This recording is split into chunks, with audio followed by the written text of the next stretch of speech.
अब निश्चिंत हूँ मैं। मेरी बोंदिता की हर प्रश्न का जवाब देने वाला मिल गया।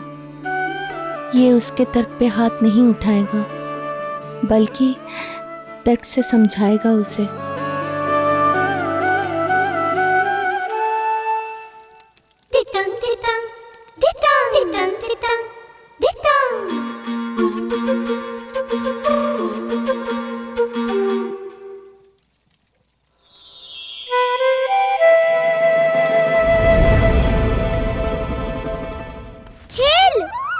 चल खेल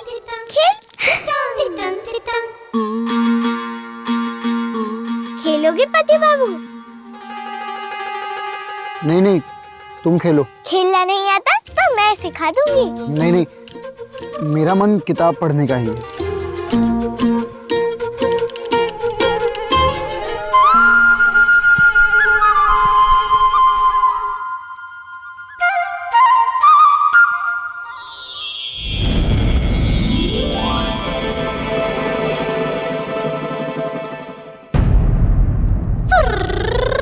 ऐसे भागेंगे मच्छर?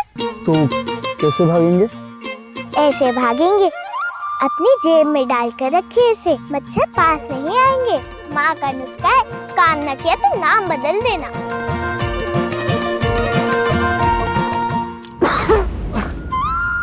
मच्छर बर्दाश्त कर सकता हूँ, पर इन लहसुनों की खुशबू नहीं। कुछ देर और सूंघता तो बेहोश हो जाता।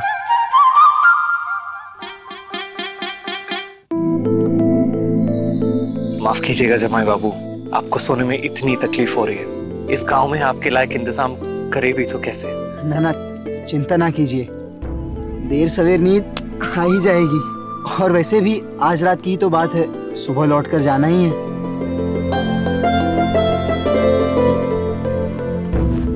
शिवरात्रि। मिनी, मैं तुम्हें ये बताने आया हूँ कि सिर्फ उस बच्ची की जिंदगी बचाने के लिए मैंने उससे विवाह किया था।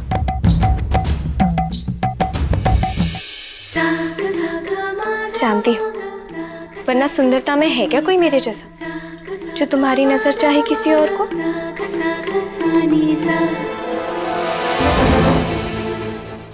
हमारे बीच विवाह वाला कोई संबंध नहीं है, सिर्फ और सिर्फ जिम्मेदारी है वो बच्ची मेरी। मिनी,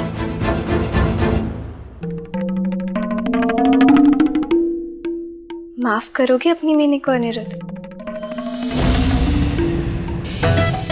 बहुत सताया ना मैंने तुम्हें, पागल हूं मैं सच्ची। कैसे नहीं समझी कि मेरे सिवा कोई वश में कर सकता है क्या मेरे प्यार को?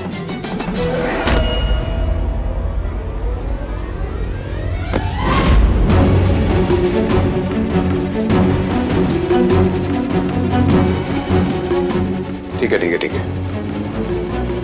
पता नहीं था हमें कि तुम भी अनिरुद्ध की भाषा बोलने लगी हो। कम से कम तुम्हें तो समझदार मानने लगा था मैं। मुझे लगा तुम दिल की नहीं अपने दिमाग की सुनती हो, सच में जीती हो, किसी भ्रम में नहीं। कहना क्या चाहते हैं आप, समझाएंगे? समझाऊंगा अगर समझना चाहोगी तो।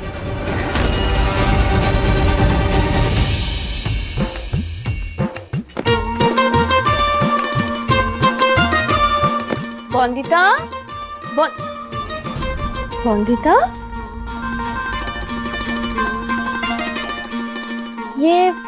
ये तू क्या कर रही है मेरी बच्ची? तेरे लिए राजमहल बना रही हूँ। राजमहल? मेरे पति की बाड़ी राजमहल से कम है क्या? वहीं ले जाने के लिए गठरी बांधे है तेरे लिए। पति बाबू ने कहा है सुबह सुबह निकल जाएंगे हम।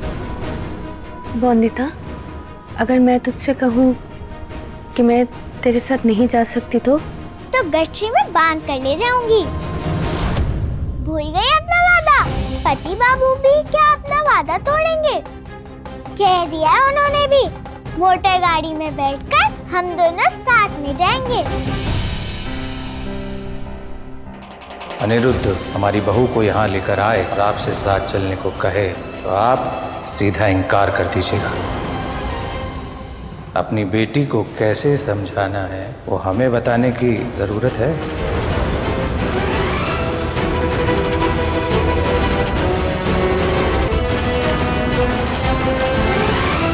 अनिरुद्ध बार बार कह रहा है कि वो लड़की उसकी पत्नी नहीं, सिर्फ एक बच्ची है जिसकी जिम्मेदारी ली है। वो सिर्फ कहता नहीं, मानता भी है। मानता है, पर कब तक मानेगा वो?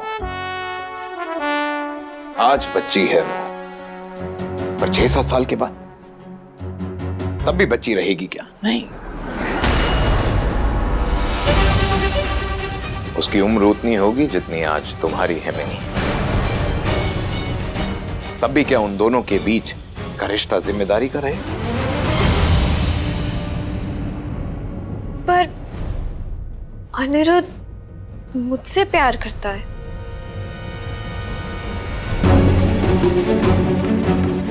यस,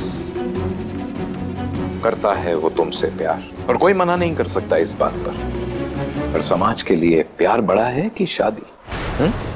कैसे भूल सकती हो तुम मिनी? वो बच्ची बौंदिता ही अनिरुद्ध की पत्नी कहलाई जाएगी समाज के सामने। तब अनिरुद्ध के साथ कैसा होगा तुम्हारा रिश्ता? में क्या समाज समझ सकेगा तुम्हारे प्यार को? समाज को छोड़ो, तुम्हारे बाबा समझ सकेंगे तुम्हारे प्यार को? मैंने दिल से सोचना है तो सोचती रहो, त्याग करना है करो, पर उससे अनिरुद्ध कभी हासिल होगा तुम्हें? नहीं, मैं क्यों करूं त्याग?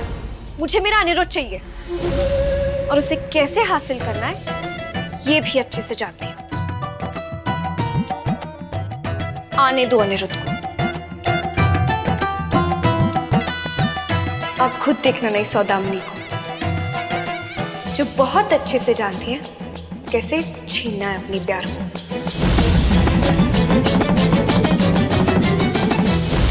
बहुत परेशान कर रहे हैं। ये रॉय चौधरी खानदान का खून है। इन्हें तुम जैसे मामूली मच्छर पी सकते हैं क्या? अब युद्ध तय हो ही गया है तो आज तुम सबका खून करके रहूंगा। आओ आओ।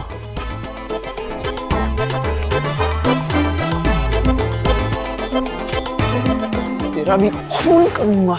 जमाई बाबू, ये पौधा पास रखने से मच्छर नहीं आते। कभी कभी छोटी चीजों से भी बड़ी जंग जीती जा सकती है। वैसे आप इस पौधे के बारे में इतना कैसे जानती हैं? आपने पौधों के विषय में पढ़ाई की है क्या? जानकारी के लिए पढ़ना जरूरी है क्या जमाई बाबू? आसपास अच्छे से ध्यान रखो तो भी जानकारी मिल सकती है। सही कहा, और धन्यवाद इस पौधे के लिए, वरना मैं रात भर सो नहीं पाता और फिर सुबह तो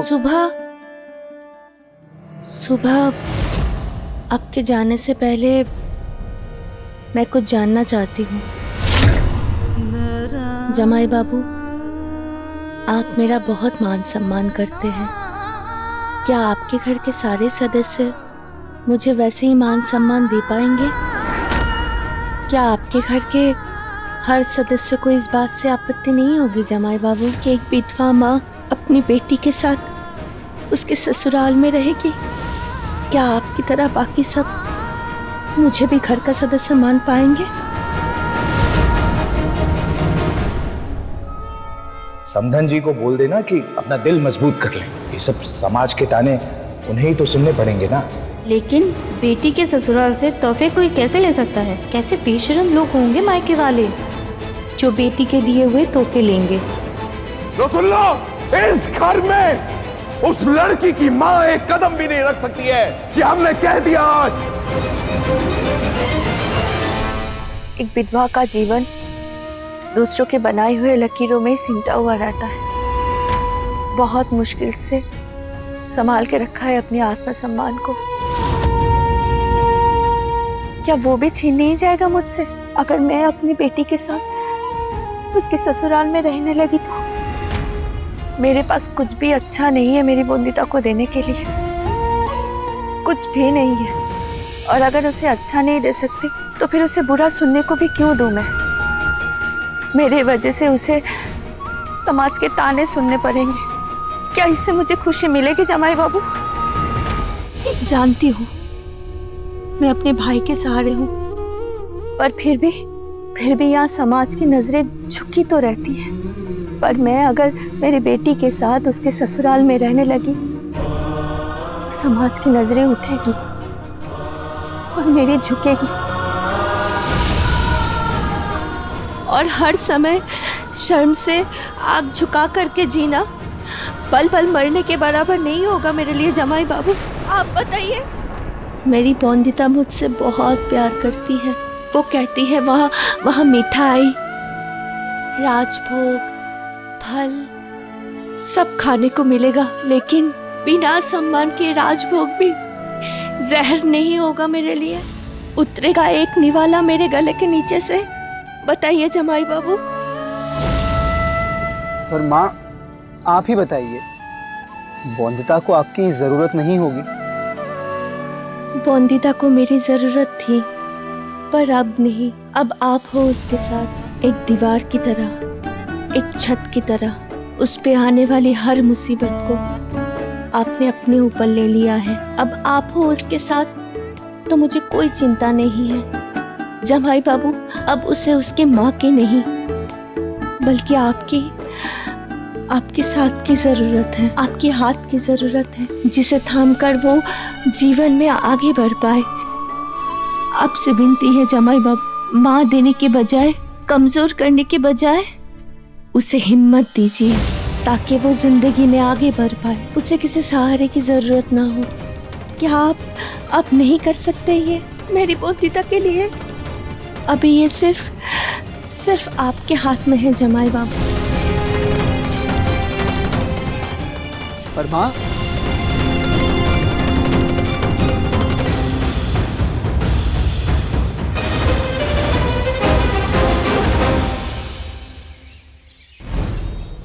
इधर ये बड़ी वाली हांडी तेरी है और ये छोटी वाली बोंदिता की। गाड़ी से निकालना मत भूलना, और छोटी वाली मत ले जाना ससुराल, ठीक है? वो बोंदिता की है। पर हम दोनों के लिए अलग अलग जोड़ी क्यों? जितना कह रही हूँ उतना कर लेना। बड़ी वाली तेरी, ठीक है? अब आपने कपड़े रख लिया, मैं तय कर दूं? अब पैर चखेंगे? मैं लाई हूँ आपके लिए, जरा चख के देखिए, आपको पसंद है ना? हाथ में कांटा भी चुभा, गिर भी गई मैं एक बार, पर फिर भी लेके आई आपके लिए।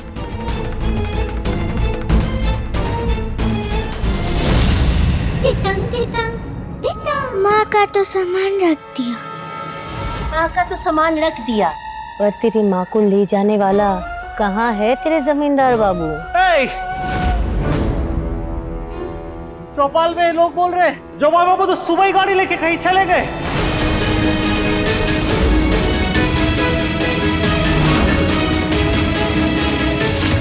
क्या रे, कुछ बोले नहीं तुम्हारे पति देव? भाग गए क्या जमाई बाबू? हमारी बोंदिता को छोड़ने आए थे क्या? ओ काली माँ, अरे तेरे जमाई बाबू किधर चले गए? अब कहाँ ढूंढेंगे? कितने भालो मानुष थे वो। अब आप ही बोलिए दीदी, उन्हीं को कौन टाल सकता है? बेचारी बोंदिता हमारी। कहाँ चले गए जमाई बाबू? कहीं कल रात की बात से नाराज तो नहीं हो गए? पति बाबू मुझे छोड़कर ऐसे कैसे जा सकते हैं?